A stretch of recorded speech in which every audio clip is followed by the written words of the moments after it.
돈 되는 곳만 쫓아다니면 어떤 분야에 내가 특화될 수가 없는 것 같아요. 그래서 내 상속증여나 이런 쪽으로 특화된 이유도 내가 가치관과 내가 하는 보람과 너무 일치하다 보니까 그 부분으로 또 특화가 됐고, 그러면서 보람도 생기고, 그러면서 그런 게 더 선순환이 되면서 그런 게 뭐 사람들도 많이 찾아오게 되고, 그러면서 이렇게 또 이렇게 강의도 하게 되고, 이렇게까지 누군가 도움을 줄 수 있는 기회도 생기고, 이렇게 된 것 같아요. 네.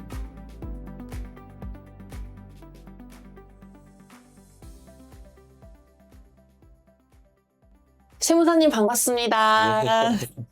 부동산 세금 관련해서 우리나라 1등 네. 세무사님이라고 알고 왔는데요. 네. 세무사님 처음 접하시는 분을 네. 위해서 자기소개 부탁드리겠습니다. 네. 네, 안녕하세요. 네. 문명진 세무사입니다. 저는 그 상속, 증여, 양도, 부동산 관련해서 특화된 세무사입니다. 제가 이제 세무사로서는 18년 차를 하고 있고요. 저희 이제 고객들은 대부분이 그 방배동 관련된 주민분뿐만 아니라 뭐 반포, 이렇게 서초구, 강남구, 서울분들이 많이 오시기도 하고요. 문의하신 것 자체도 상당히 공부를 많이 하고 오시는 분들이 많기 때문에 항상 공부하는 그 자세로 대응을 해야 되기 때문에 직원들 모두가 다 세무사로 구성되어 있고요. 더 정확하고 명확한 피드백을 드리기 위해서 항상 공부하면서 대응해 드리고 있습니다. 항상 뭐 부동산에 뭐 관심이 많거나 뭐 부동산에 대한 세금으로 고민하고 있다고 하시면 저희 사무실에 오시면 제가 명쾌하게 이제 답변을 드리고 있고요. 대부분의 저희가 상담을 통해서 이제 고객분들이 이제 말씀하시기를, 세무사님은 세금만 하는 게 아니라 제가 심리 상담을 받는 것 같다. 왜 그러냐면 내가 고민하고 뭐 며칠을 잠을 못 자면서 고민했던 것들을 세무사님이 잘 얘기해 주면서 그 고민들이 사라진다.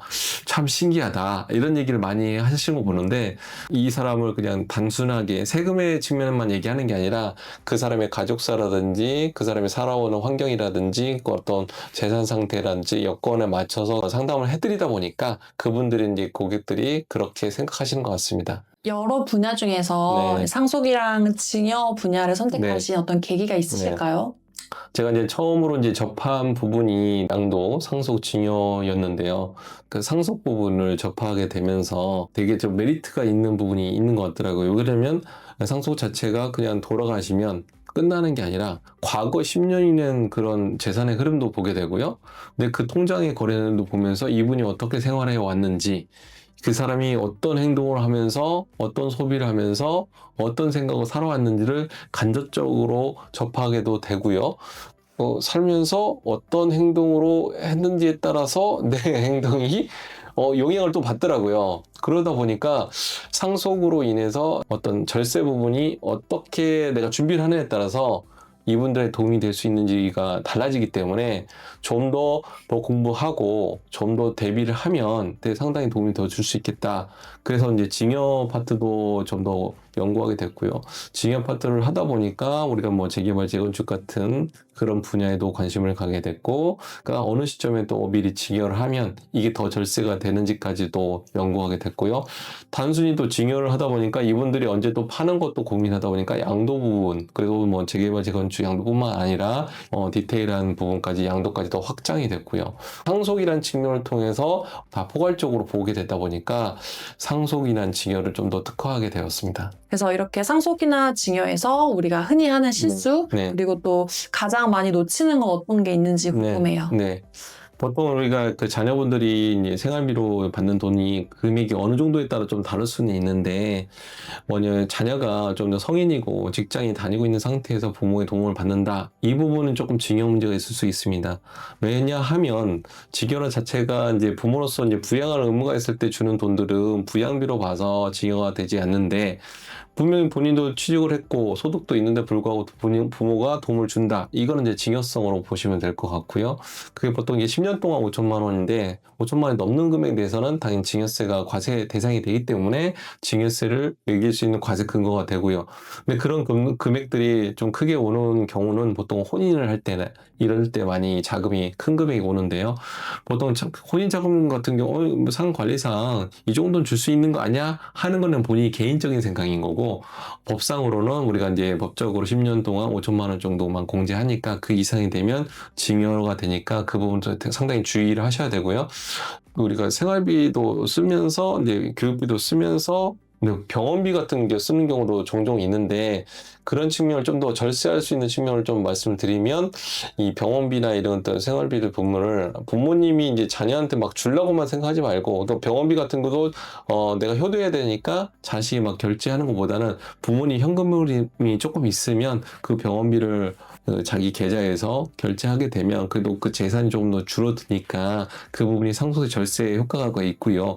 괜히 자녀 이름으로도 돈을 줬다가 그렇게 되면 10년치 거래내역을 보기 때문에 자녀의 이체된 거래내역은 다 증여에 대한 부분을 소명을 해야 돼요.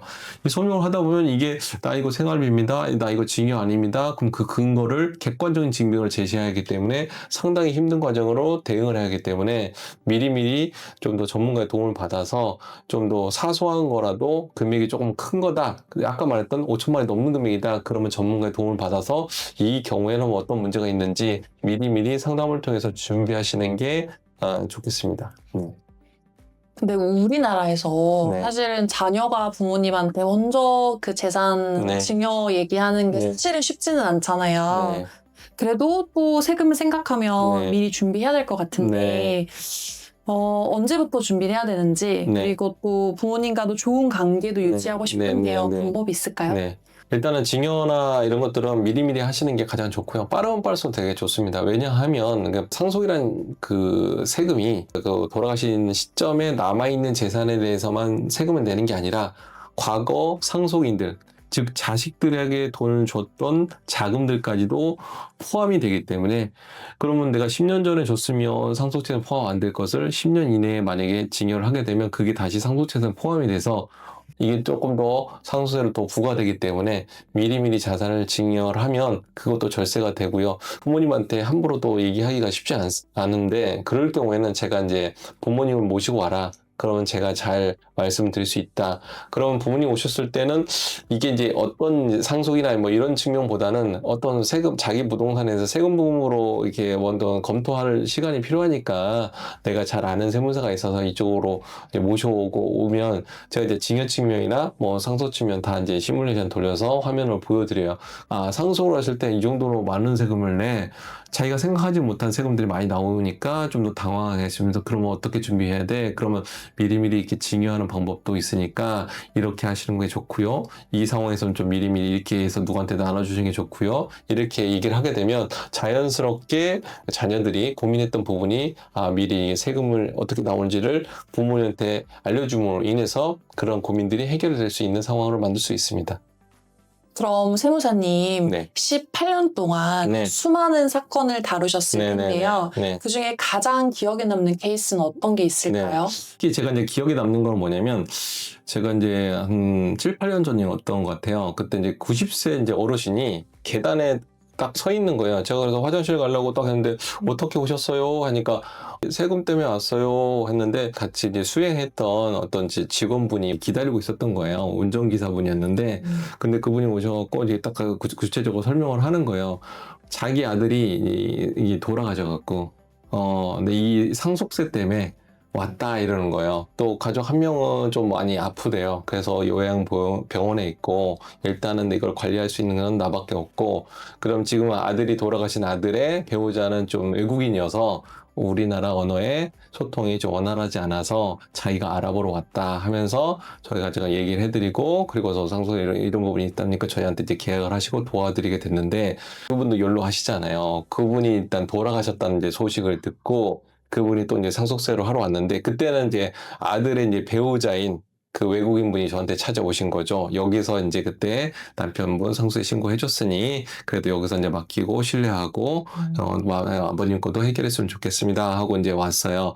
그래서 이제 그것도 이제 해결을 해드렸는데 그 다음 해에 또 어머니 그 아버님의 이제 아내분이 어머니도 연로하시니까 돌아가신 거예요. 이제 그분이 또 돌아가시면서 또 이제 상속세 하게끔 그러니까 아들 돌아가시고 이제 시아버지 시어머니까지 다 돌아가시고 그러고 나서 이제 외국인 혼자서 케어해야 되는 상황이 됐는데 그 케어해야 되는 대상이 아까 전에 그 자녀 중에 한 명이 요양병원에 있다고 했잖아요. 그 케어하시는 그거를 매번 요양병원 가면서 음식도 배달하면서 그렇게 아직까지도 케어하고 계시는 상속이라는 측면이 참 인생을 이제 뭐 다 돌아보는 시기인데 그래도 자기 자식을 먼저 이렇게 세상을 보내고 신고하러 오셨던 분이 그런 거를 이제 생각하면서 이게 상속이라는 게 그냥 단순히 세금만 볼 게 아니라 그 사람의 인생 전부를 바라보면서 그분들을 어떻게 위로하고 그분들을 어떻게 잘 재산을 잘 신고해서 그분들이 좀 더 그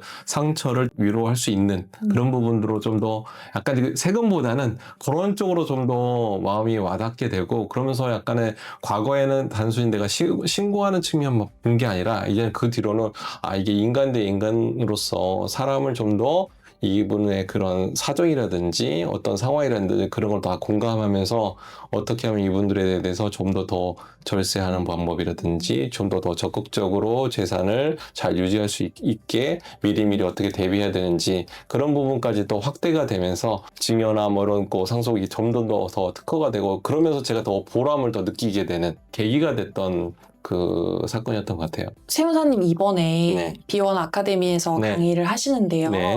B1 아카데미랑은 어떤 인연이 있으신지 궁금합니다.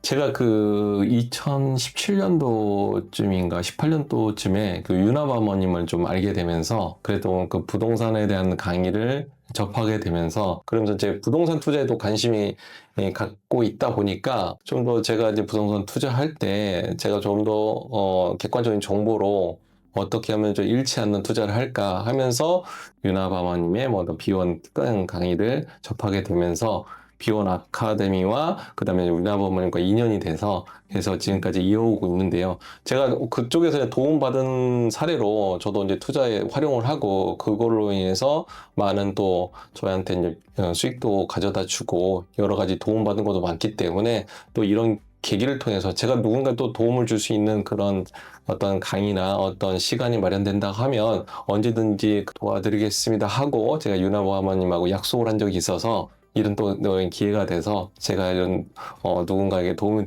드릴 수 있는 그런 강의가 있다면 적극적으로 참여하겠다 하고 약속한 게 이런 또 기회가 돼서 또 이렇게 참여하게 되었습니다. 그럼 세무사님 이 강의는 네. 어떤 분들에게 도움이 될까요? 일단은 제가 이제 상속이나 뭐 증여, 특히 부동산 관련해서 특화된 세무사이다 보니까 여러분들이 그 부동산을 좀 많이 갖고 계신 다주택자 보유하신 부모님이 계신다든지 아니면 부모님이 연로하셔서 이걸 지금 어떻게 아이들한테 증여할지 그 다음에 내가 또 상속이 걱정된다. 이런 분들이 조금 더 도움이 되실 것 같고요. 자기가 이제 부동산을 갖고 있는데 이거를 지금 팔아야 될지 계속 갖고 가야 될지 그럼 시장 상황은 어떤지 이런 것들에도 제가 좀 더 객관적으로 좀 말씀을 드릴 수 있고요. 그 다음에 자녀들한테 지금 어린 자녀인데 증여하게 맞는지 아니면 어떻게 또 준비를 해야 되는지 이런 부분들까지도 제가 좀 상세하게 이번 강의를 통해서 말씀드릴 수 있으니까요. 이게 증여나 뭐 이렇게 양도 혼자 고민하지 마시고 이 강의를 통해서 좀 더 평소에 고민됐던 부분들을 해소하는 그런 시간을 가졌으면 좋겠습니다. 세무사님, 제가 오늘 인터뷰를 진행하면서 네. 이 상속 증여라는 게 네. 단순히 세금 문제만은 아니구나라는 게 네네. 느껴지는데요. 네네. 세무사님께서 생각하시는 가장 중요한 가치는 어떤 건지 궁금합니다.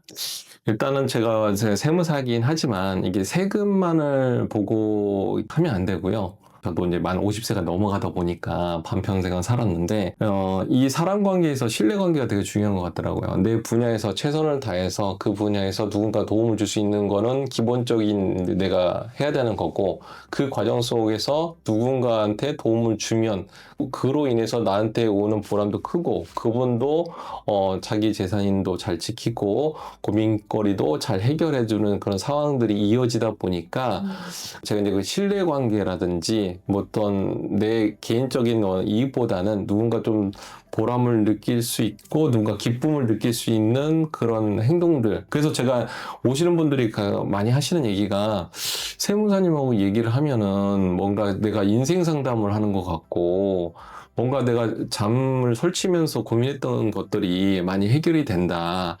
그런 것들을 제가 이제 피드백을 받으면서 느끼는 점들은 내가 그 사람을 그냥 단순히 이 사람이 이제 세금으로만 본 게 아니라 내 재산처럼 본인 내가 내 재산이었으면 나 이렇게 행동했을 거고 이렇게 행동했을 거고 지금 고민이 이런 상태고 이러니까 이렇게 하시는 게 더 좋지 않느냐 이렇게 안내했을 때 그분들도 내심 그렇게 하기를 원했던 부분들이 그래도 세무사님이 명쾌하게 말씀드리니까 그걸 공감하시고 더 좋게 받아들이는 것 같습니다.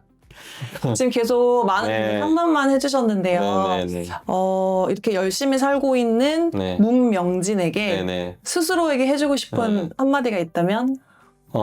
그래도 이제 내가 이 세상을 하직했을 때 그래도 잘 살았구나. 근데 후회 없구나. 그리고 네가 그래도 평생을 고생해서 그래도 했어도 누군가에 도움을 줄 수 있는 행동을 했으니까 그래도 참 잘 살았다. 이렇게 얘기해주고 싶어요. 또 한 가지 더 붙이다면 아들한테 부끄럽지 않은 아빠가 되고 싶습니다.